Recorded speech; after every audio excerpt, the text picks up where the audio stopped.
బుచ్చిపాపనపాలెం గ్రామం మా సొంత గ్రామం, మేము మా సొంత బిడ్డలాగా చూసుకున్నాం.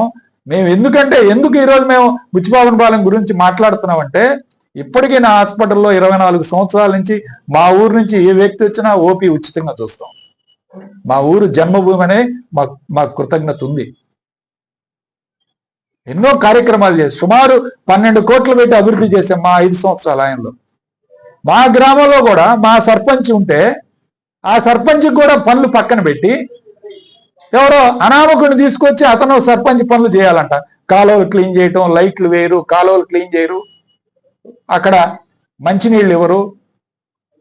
ఇవన్నీ చేస్తుంటే దాని మీద నేను మాట్లాడాను మా గ్రామం గురించి.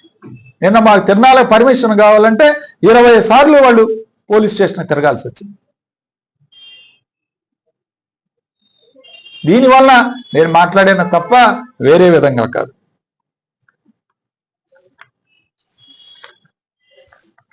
అవినీతి గురించి చెప్తా ఉన్నావు. నేను చెప్తాను, నువ్వు సంవత్సరంలో ఏం చేసావు అవినీతి రాసుకోండి.